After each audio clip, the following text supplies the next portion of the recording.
अरे बचाओ इसे! अरे बचाओ, बचाओ इसे! इधर लेके आओ खींच के। रणविजय, अरे इनका तो गला रेत दिया किसी ने। रणविजय,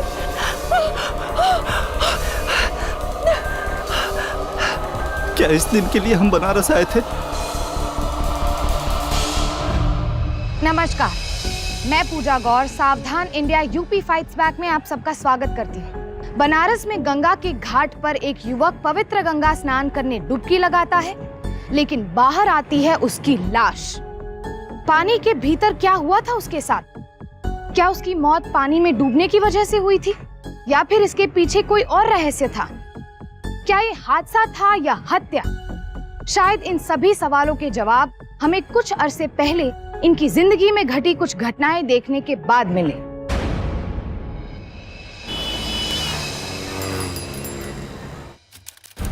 हमारे खानदान में दोस्ती तो छोड़ो, दुश्मनी भी बराबरी के लोगों से की जाती है।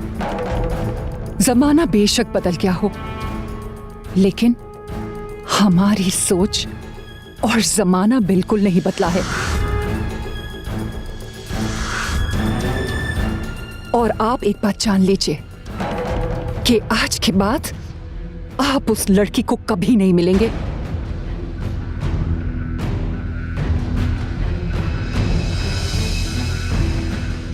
ठाकुराइन, पुश्तें लग जाती हैं आन बान कमाने में, और एक पल लगता है उसे धूल में मिलने में। अगर आप हमारी बात माने तो एक रास्ता है। बाबा, बाबा हम अकेले दोषी नहीं है बाबा।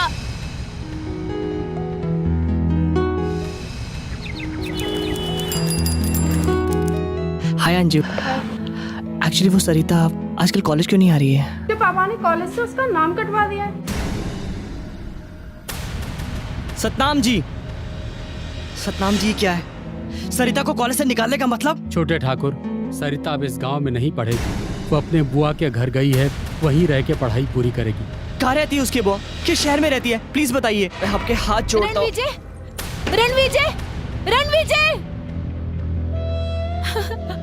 सरिता हट जाएगी हमारे रास्ते से। ठाकुराइन का हुक्म सर आंखों पर। मेरे जीते जी सरिता इस घर की देहरी को लांग नहीं सकती है। तो कीजिए आप ठाकुराइन के आदेश का पालन।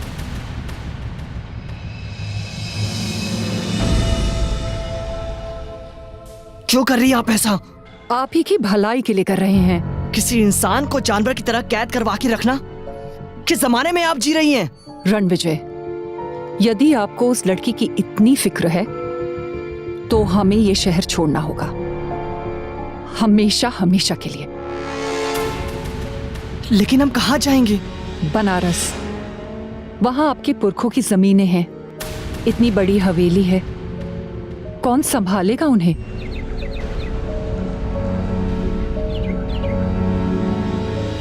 ठीक है माँ,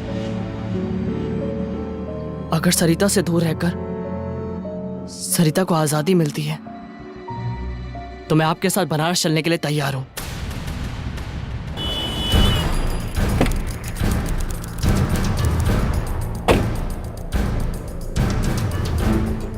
रणविजय, तुम अब तक गाड़ी में क्यों नहीं बैठे?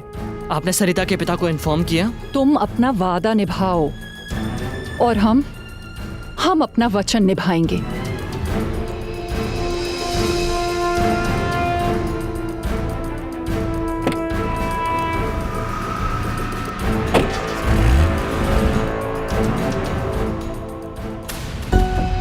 रणविजय सरिता से सच्चा प्यार करता था और यही वजह थी कि उसने सरिता की आजादी के लिए अपनी मां की बात मानकर बनारस जाने का फैसला कर लिया।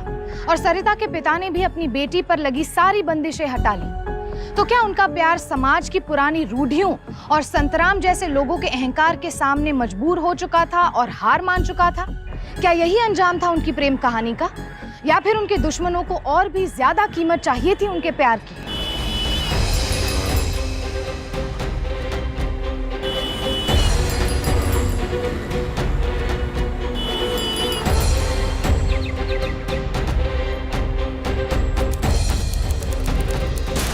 कौन हो तुम लोग? हम यहाँ के चौकीदार हैं। और मालकिन को नहीं जानते?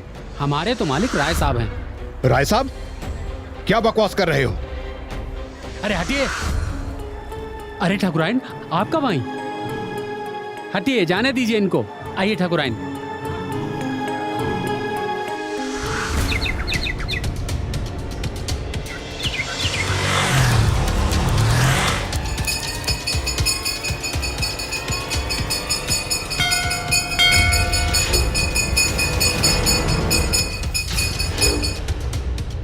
राय साहब। पंडित जी,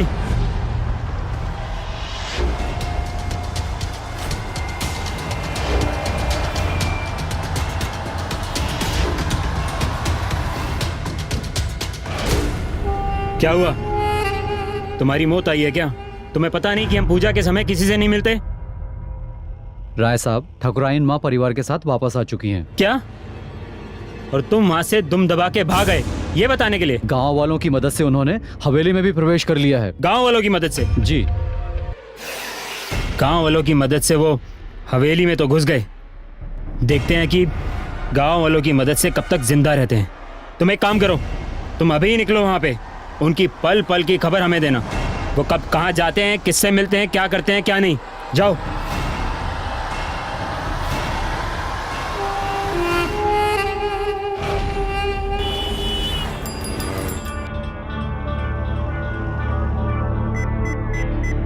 सिर्फ 2 दिनों की और बात है। माँ ने पितृदोष की पूजा के लिए कल कहा है मुझे, और जैसे ही पूजा खत्म होगी परसों कासगंज वापस आ जाऊंगा। मैं तुम्हारा इंतजार करूंगी।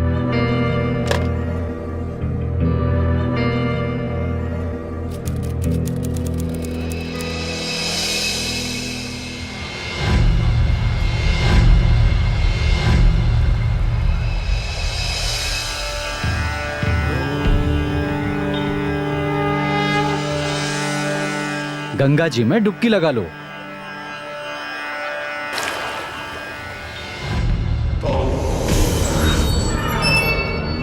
भिक्षाम देहि गृहलक्ष्मी, भिक्षाम देहि। ये लो बाबा।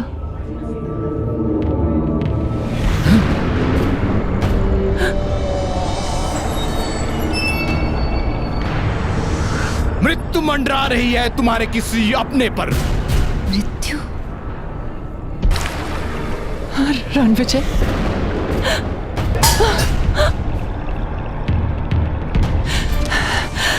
रणविजय, भगवान। यजमान, अब पितृ शांति के लिए आखिरी डुबकी लगाइए। रणविजय, रणविजय।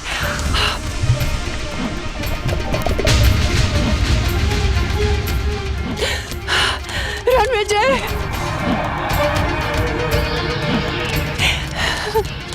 हे भगवान, रणविजय, रणविजय। अरे कोई तो बचाओ। माँ, माँ।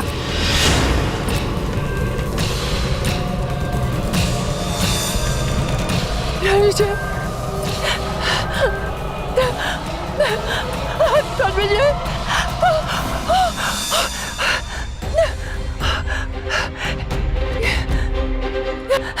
मेरा बेटा। काशी विश्वनाथ में आया हो गंगा नहाई बे खातिर गला काट दियो यहाँ को। ये कैसे हो गया? अरे इनका तो गला रेत दिया किसी ने। क्या इस दिन के लिए हम बनारस आए थे?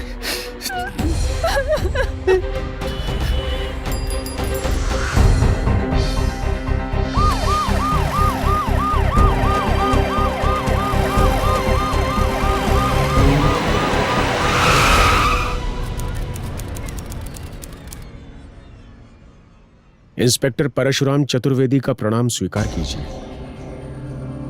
आइए, बिराजिए। क्षमा कीजिए महोदया, जो इस दुखद स्थिति में आपसे प्रश्न करने चला आया, किंतु कार्य तो कार्य है। नैनम छिन्दन्ति शस्त्राणि नैनम दहति पावक। भगवद गीता अध्याय 2 श्लोक 23। आत्मा को कौन मार सका है, किंतु खोजबीन तो करनी ही पड़ती है कि किसने इस अनश्वर आत्मा को इस नश्वर शरीर से अलग करने का दुस्साहस किया है। हिंदी में बात कीजिए ना इंस्पेक्टर साहब। मित्र, महादेव की नगरी में देवनागरी बोल रहा हूं, जिसे आप हिंदी कहते हैं। आपका परिचय? ये शंभू हैं। ठाकुर साहब के समय से ये हमारे परिवार की सेवा कर रहे हैं। शंभू शंभू शंभू जी, मैं कुछ प्रश्न पूछ सकता हूं? दिव्या जी, जिस तरह आपके पुत्र की हत्या हुई है, उसे देखकर यह बिल्कुल नहीं कहा जा सकता कि ये एक अस्वैच्छिक या गैर इरादतन हत्या थी। जरूर ये किसी ने बहुत ही सोच समझ के किया है या करवाया है। आपको किसी पर संदेह? मैं आपसे कुछ पूछ रहा हूं दिव्या जी, अगर आप मेरी मदद नहीं करेंगी तो मैं किस तरह से आपके पुत्र के हत्यारे तक पहुंचूंगा? ठाकुराइन, अब बताते क्यों नहीं है? आपको तो पता है ना, अपने ही पुश्तैनी घर में घुसने के लिए कितना बखेड़ा खड़ा किया था उसने। आप चुप क्यों हैं?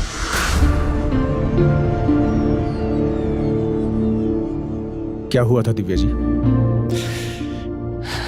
इंस्पेक्टर साहब, हम आपको बताते हैं।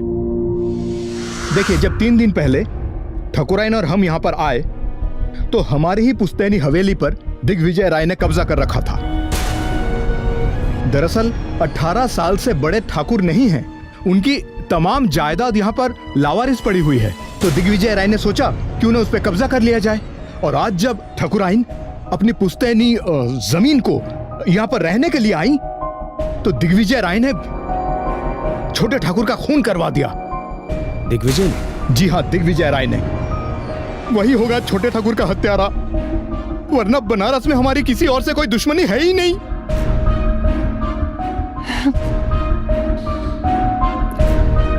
चलता हूं, नमस्कार।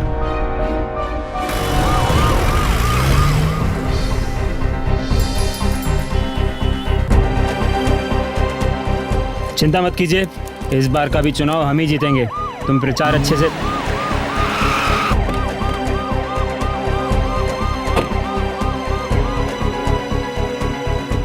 इस समय बेवजह हमारे यहाँ आने का मतलब मैं आपको बाद में बताता हूँ। पहले ये बताइए कि रणविजय के परिवार से आपकी क्या दुश्मनी है? कोई भी जवाब हम आपको देने के लिए मजबूर नहीं है, समझे? रास्ता वहाँ पे, निकलिए, चलिए। वर्दी पर हाथ लगाने के जुर्म में मैं अभी आपको अपने साथ ले जा सकता हूँ। देखिए, हमें ज्यादा गणित मत समझाइए। पहला कानून आपने तोड़ा है, बिना वारंट के हमारे घर में घुसाए हैं। अगली बार आना हो ना तो वारंट के साथ आइएगा, वरना जरूरत नहीं है। वरना कानून तो हम सिखा देंगे तुम्हें, बहुतों को सिखाए हैं। हाँ, बाकी कभी चाय पीने का दिल हो तो आ जाइएगा शाम को वर्दी उतार के। आपके एसपी साहब भी आते हैं। ओह हाँ, चलिए निकलिए यहाँ से। बहुत जल्दी ही आपकी इच्छा पूरी करता हूँ। चिंता मत कीजिए, छोड़िए इन सब बातों को, इनको जाने दीजिए, हम देख लेंगे सारा का सारा, ठीक है? अभी आप तैयारियों में लगिए, जाइए आप प्रचार कीजिए, तैयारियों में लगिए।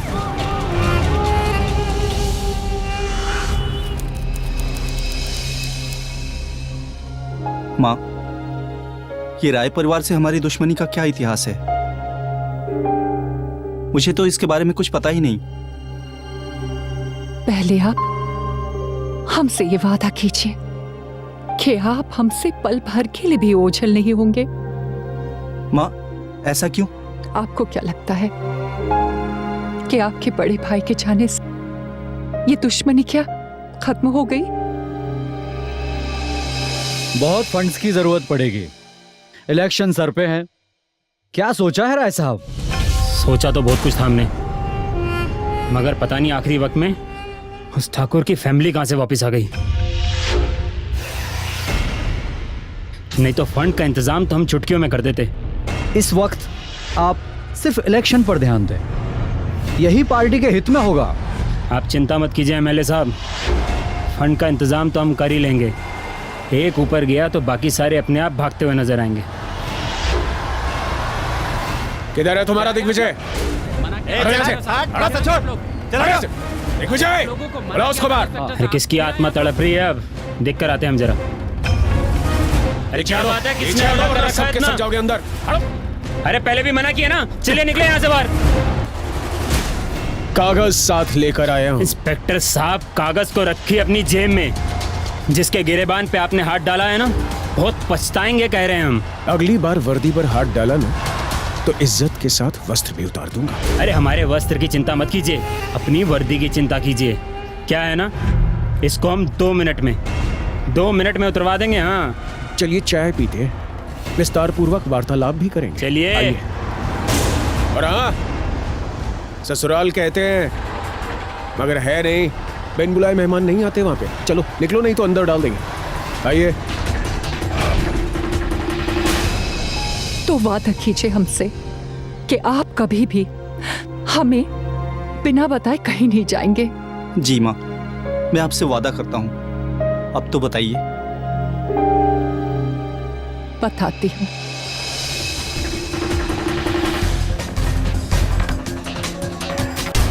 अरे इंस्पेक्टर साहब, ऐसे कीड़े मकोड़ों के लिए हमारे पास वक्त नहीं है।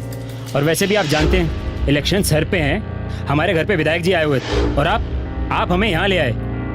अरे हम उन्हें मारेंगे क्यों?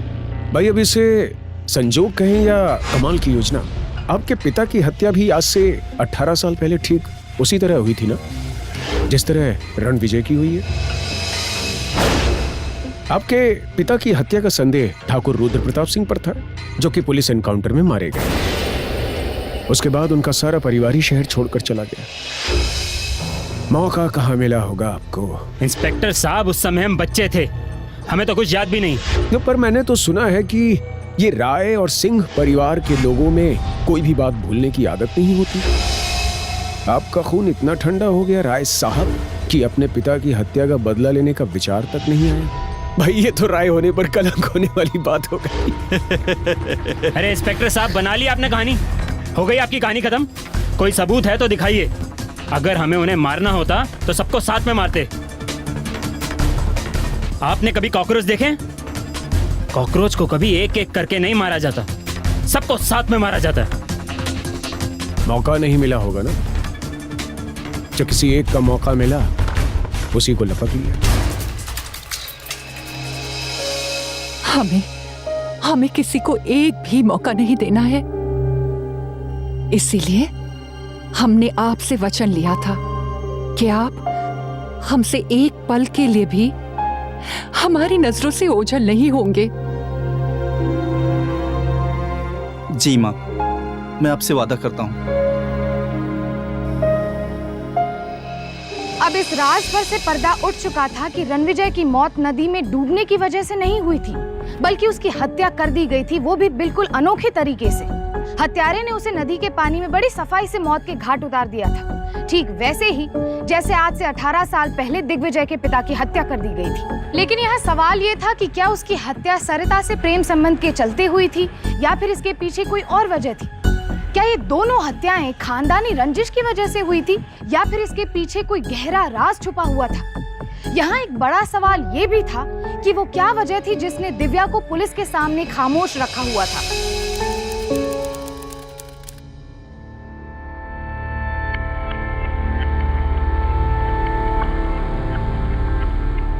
हेलो रुद्रांश, मैंने तुम्हारी भैया की मौत की खबर पढ़ी।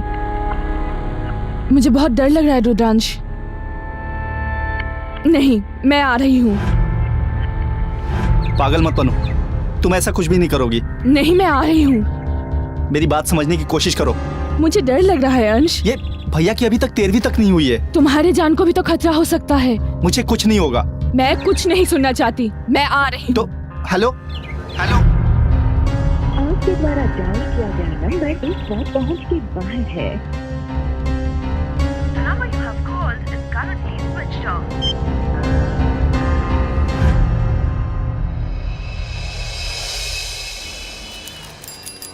इंस्पेक्टर साहब, आप मेरे मुवक्किल को 24 घंटे से ज्यादा केवल शक की बुनियाद पर अपने लॉकअप में नहीं रख सकते। मैं मजिस्ट्रेट से ये बेल के पेपर्स ले आया हूं। आप दिग्विजय सिंह को तुरंत रिहा कर दीजिए।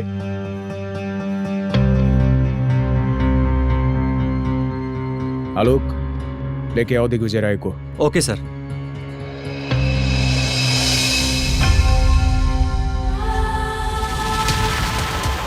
क्या इंस्पेक्टर साहब, लगता है फिल्में बहुत देखते हैं, कहानी बहुत अच्छी बना लेते हैं, मगर समस्या ये है कि आपके पास सबूत कुछ नहीं है। पिछली बार हमने आपको हिदायत दी थी कि बिना वारंट के हमारे घर में कदम मत रखिए, एक हिदायत और दे देते हैं कि बिना सबूत के अब आप हमारे इलाके के आस-पास भी नज़र मत आइएगा। और हाँ, पिछली बार हमने आपको चाय पे बुलाया था बिना वर्दी के। इस बार चाय पे भी नहीं बुलाएंगे, सीधा वर्दी उतरवा देंगे। और जहाँ तक बात रही सबूत की, वो तो आपको मिलेगा नहीं। राय साहब, केवल संदेह था, 24 घंटे के लिए अपना अतिथि बनाकर रखा, और कहीं संदेह सत्य निकला ना, तो क्या करूंगा आप सोच लीजिएगा। आप अपनी परवाह कीजिए, हमारी छोड़िए। और जिनकी वजह से आपको संदेह था ना, उन पे तो अब हम नज़र रखेंगे। हाँ, चलते हैं। हेलो। हाँ, एक काम करो, सिंह परिवार के हर एक सदस्य पे पल पल की नज़र रखना। इलेक्शन सर पे हैं, माहौल गर्म है, मेरे से बात करे बगैर कुछ मत करना, ठीक है? इंस्पेक्टर साहब, किसी पे नज़र रखना तो कोई क्राइम नहीं है ना? आलोक। Yes sir. राय और उसके हर आदमी पर पल पल नजर रखो। Okay sir.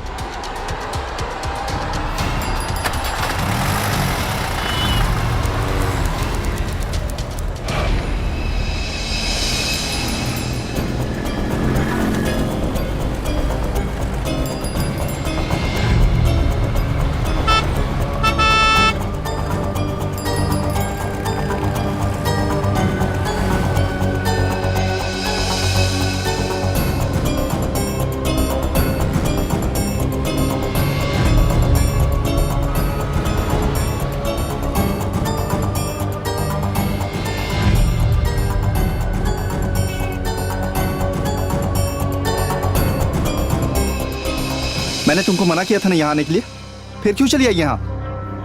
अब मैं आ गई हूँ, वापस जाने वाली नहीं हूँ। मुझे डर लग रहा है अंश, कहीं अगर तुम्हें कुछ हो गया तो। मैं साथ चल के तुम्हारी मम्मी जी से बात करती हूँ ना। अभी सही वक्त नहीं है बात करने का। देखो, तुम मेरा विश्वास करो, सब कुछ ठीक हो जाएगा। मैं भी तुम्हें घर नहीं ले जा सकता, तुम अभी लौट जाओ। देखो, सही वक्त आने पे मैं तुम्हें खुद बुला लूंगा।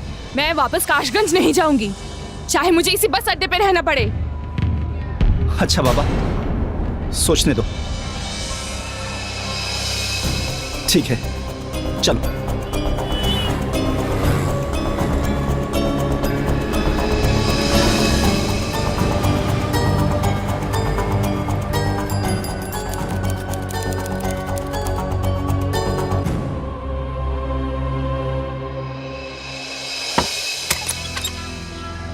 चलो।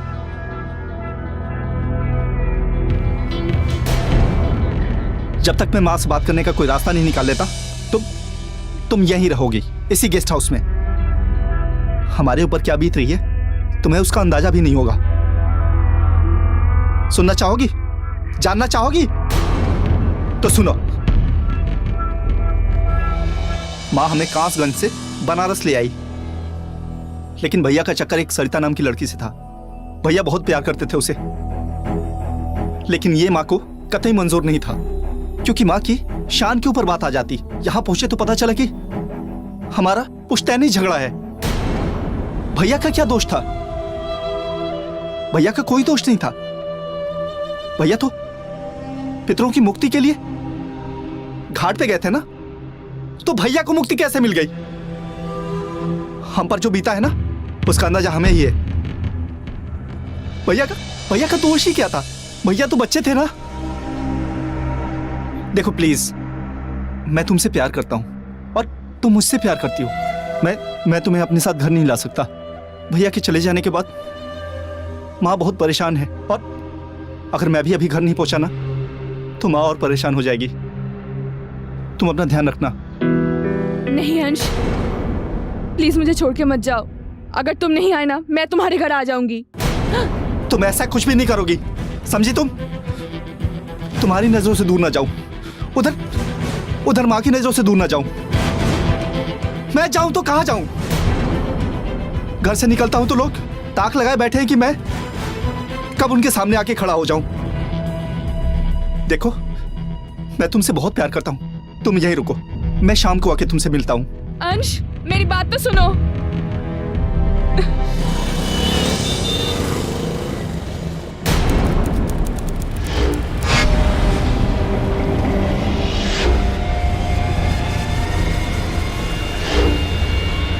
राय साहब के पास फोन करो। हाँ बोलो। राय साहब, लड़का लड़की को छोड़ के सर्किट हाउस में चला गया। खबर पक्की है ना? हाँ पक्की खबर है।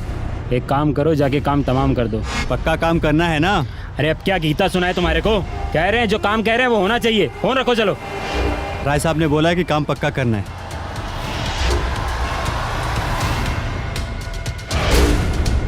हे, यहाँ 5 मिनट पहले कोई लड़का लड़की आए थे। हाँ, कहाँ गए वो? 22 नंबर में। 22 नंबर? जी।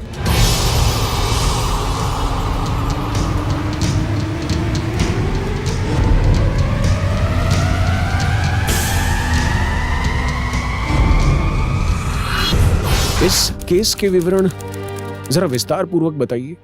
मतलब मुठभेड़ में क्या हुआ था? सर, दोनों तरफ से फायरिंग हो रही थी। रुद्र प्रताप को 6-7 गोलियां लगी थी और उसके बाद वो गंगा में खो गए।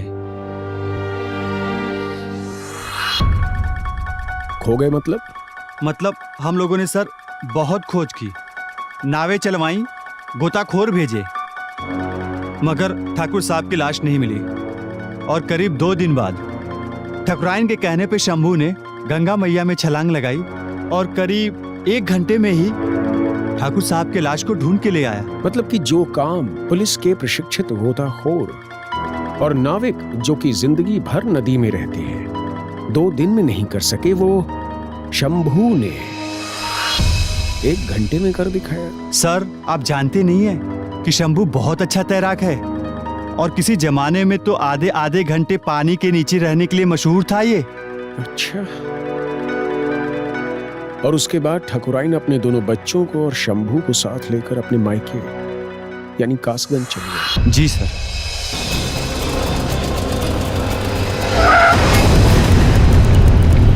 घर के बड़े बेटे रणविजय की रहस्यमयी मौत के बाद घर के छोटे बेटे के कदम भी उसी रास्ते पर बढ़ने लगे थे।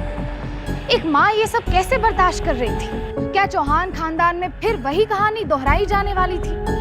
क्या दिव्या अपने छोटे बेटे रुद्रांश को उसी तरह से जान गंवाने देगी और कुछ नहीं कहेगी?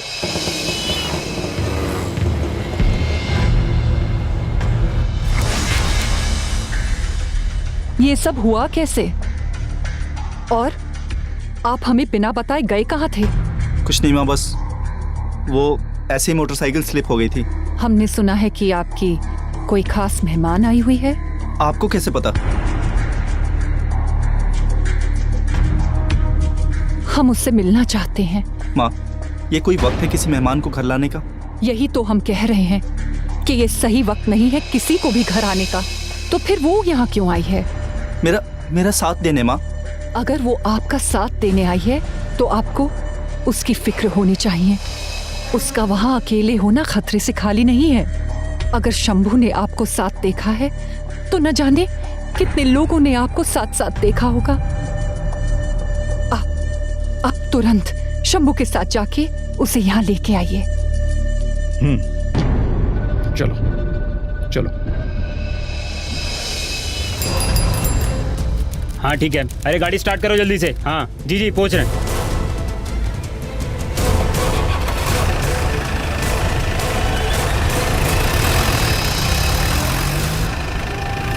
अरे कोने में लगाओ जरा, पान खाना है हमें।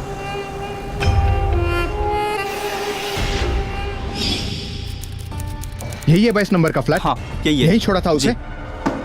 नैना, नैना, नैना दरवाजा खोलो, मैं रुद्रांश। शंभू काका, नैना जी, मुझे कुछ गड़बड़ लग रही है। काका दरवाजा तोड़ दो। हाँ तोड़ दो।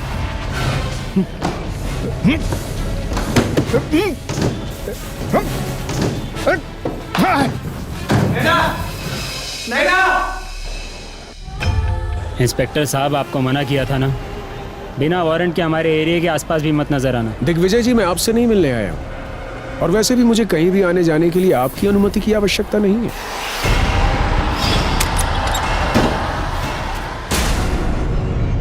हेलो, यहाँ सर्किट हाउस में एक हादसा हो गया है। अब प्लीज जल्दी आइए। हाँ, रूम नंबर 22। चलते हैं। पान खाएंगे इंस्पेक्टर साहब? दिग्विजय जी, आप जैसे सफेद पोश लोगों के हाथ से पान खाने में बहुत खतरा है। आप चूना ज्यादा लगाते हैं और हम सुपारी बहुत लेते हैं। चलिए, जैसी आपकी मर्जी। चलो गाड़ी निकालो। ये आज ही कासगंज से आई थी। मैं इसको यहाँ छोड़कर गया। जब वापस लौटा तो देखा बाहर से लॉक लगा हुआ है। मैं दरवाजा तोड़कर आया तो देखा ये, हमें यहाँ आना ही नहीं चाहिए था। पहले भैया और फिर नैना। एक बात मुझे बताइए कि आप अचानक कासगंज से बनारस क्यों शिफ्ट हुए? भैया एक लड़की से प्यार करते थे, दोनों एक दूसरे से शादी करना चाहते थे, लेकिन माँ को ये गवारा नहीं था, इसीलिए माँ हम लोगों को यहाँ लेकर चली आई। तुम यहाँ पर रुको और बॉडी को मोर्ग भेज देना और फिर थाने आ जाना।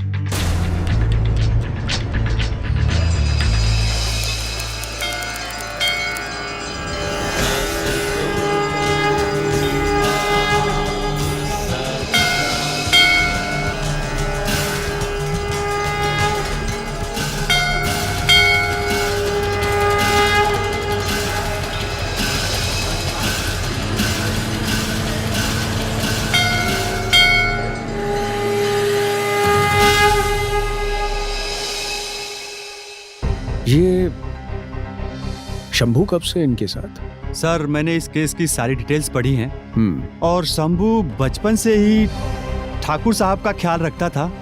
ठाकुर साहब के काफी करीब था वो, और परछाई बनकर उनके परिवार को छांव देने लगा।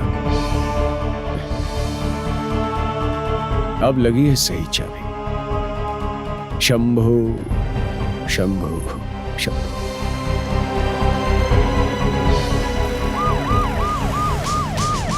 जो होना था सो हो गया, जो चला गया उसे हम वापस नहीं ला सकते। अगर आप भैया से झगड़ा करके यहाँ ना आती तो आज इस तरह का कुछ भी नहीं हुआ होता और भैया भी हमारे बीच में होते। अगर हमें जरा सा भी आभास होता इस बुरे अंजाम का तो हम ऐसा कभी ना करते बेटे, कभी ना करते, कभी ना करते। हाँ?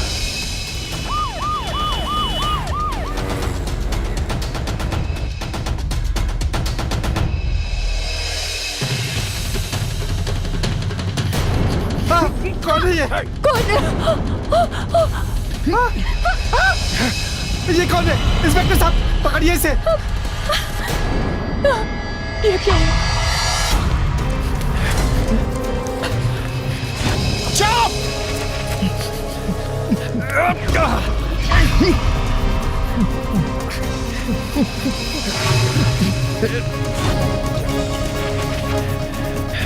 रुक जाओ मैं कहता हूं।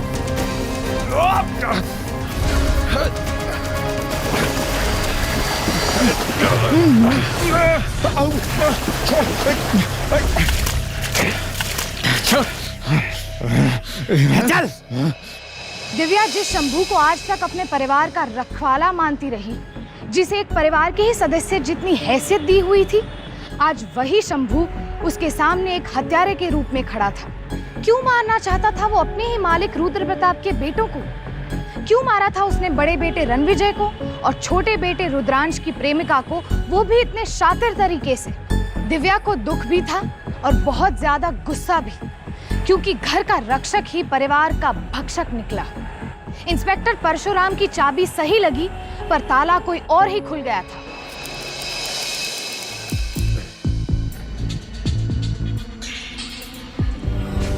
लड़की को मारा समझ में आया, ठाकुर साहब के बेटे को क्यों मारा ये समझ में नहीं आया। इस पर प्रकाश डालेंगे जरा आप? अच्छे तैराक हैं हम, पहली बार हारा हूं मैं। हार तो तुम हमेशा से रहे हो। नहीं, कभी नहीं। अपने हाथों से अपने मालिक की औलाद की जान लेते हुए कौन सी जीत मिली तुम्हें? औलाद का फर्ज होता है अपने खानदान की आन बान और मर्यादा को आगे लेकर जाना, पर अगर पेड़ पर फल के बजाय कांटे उगने लगे तो उसे काट कर फेंक ही देना होता है। जात पात ऊंच नीच, आखिर एक इंसान दूसरे इंसान से छोटा कैसे हो सकता है? सरिता मेरी बात सुनो, हमारे माँ बाप पुराने ख्यालात के लोग हैं, पर हम ऐसे बिल्कुल भी नहीं है और ना ही हमारी सोच है। और पता है, हम एक बार एक हो गए ना तो सारे के सारे फासले मिट जाएंगे। ठाकुर साहब की औलाद जिस रास्ते पर भटकने लगी थी, उस रास्ते पर कभी न भटकने के लिए मरते वक्त हमसे वचन लिया था बड़े ठाकुर ने। किस जमाने में आप जी रही हैं? उसी जमाने में छोटे ठाकुर साहब, जिस जमाने में बड़े ठाकुर ने अपनी इज्जत जाने के बजाय अपनी जान देना बेहतर समझा। किस औलाद की बात कर रहे हैं आप? वो औलाद जिसे हमने अपनी कोख में 9 महीने पाला था, अपनी ममता से 18 साल सींचा था। हमारे बच्चे किस राह से भी चले और ना चले, ये तय करने वाले तुम कौन होते हो शंभू? ठाकुराइन, पर आप तो समझ सकती। समझना तुम्हें होगा शंभू कि वो बच्चे हमारे और ठाकुर साहब के बच्चे हैं। हमने तुम्हें ठाकुर साहब के छोटे भाई का दर्जा दिया, अपने परिवार का हिस्सा समझा, लेकिन ये हमारी बहुत बड़ी भूल थी। रणविजय सही कहता था कि तुम हमारे परिवार की नौकर थे, नौकर। आप पिताजी नहीं, उनके नौकर हैं। रणविजय, शंभू काका आपके पिताजी के मित्र समान थे। आज हमने अपने बेटे की बात मानी होती तो शायद वो जिंदा होता। आप बड़े ठाकुर का त्याग भूल रही हैं ठाकुराइन। हमने जो भी किया वो खानदान की इज्जत बचाने के लिए जरूरी था। अरे जब वंश ही चलाने वाले नहीं रहेंगे तो इज्जत को कौन पूछेगा खानदान की? और तुम ठाकुर साहब के त्याग की बात कर रहे थे ना, तो याद करो, ठाकुर साहब ने सत्य का साथ निभाने के लिए एक जान ली थी तो अपनी जान त्यागी भी थी।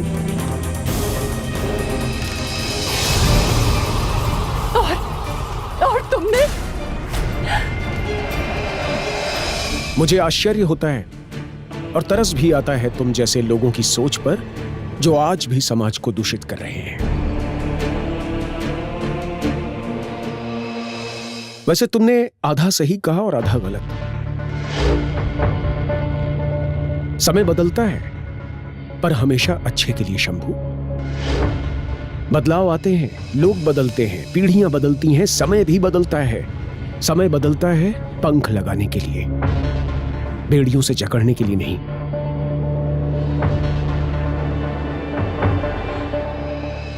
अपने मालिक रुद्र प्रताप की झूठी शान को कायम रखने के चलते शंभू की आंखों पर इस कदर पर्दा पड़ गया था कि उसने 2 निर्दोष बच्चों की निर्ममता से हत्या कर दी। शंभू को अपने घिनौने कृत्य की सजा मिली। अदालत ने उसे दफा 302 के तहत दोषी पाया और इस जुर्म के लिए उसे उम्र कैद की सजा हुई। ये कैसी इज्जत है जो अपनों को ही अपनों का कातिल बना दे? ये कैसा रिश्ता है जो अपनों की खुशियों का इस कदर दुश्मन हो जाए कि उनसे जीने का हक ही छीन ले? अफसोस की बात तो ये है कि ये एक शख्स या फिर एक परिवार की कहानी नहीं, बल्कि देश के अलग अलग हिस्सों में आए दिन झूठी शान के लिए होने वाली वारदातों की कहानी है। कभी परिवार के हाथों तो कभी समाज के ठेकेदारों के हाथों सरेआम प्रेमी जोड़ों को मौत के घाट उतार दिया जाता है। एक सर्वे के अनुसार हर साल हमारे देश में 1000 से भी ज्यादा लोग ऑनर किलिंग के नाम पर बलि चढ़ा दिए जाते हैं। क्या अपनी पसंद के इंसान से प्यार करना कोई जुर्म है? क्या एक इंसान को इतना भी हक नहीं कि वो अपनी ही जिंदगी का इतना निजी और बड़ा फैसला खुद ले सके? जब परिवार के बुजुर्गों के लिए बच्चों की खुशी में ही अपनी खुशी होती है, तो फिर ये खुशी क्यों नहीं स्वीकार की जाती? एक सभ्य समाज में ऑनर किलिंग के लिए कोई जगह नहीं। अब मुझे इजाजत दीजिए, कल फिर मिलेंगे जुर्म से जंग की ऐसी ही बेमिसाल कहानी के साथ। तब तक के लिए सावधान इंडिया, यूपी फाइट्स बैक। जुर्म से जंग जारी है, अब यूपी की बारी है।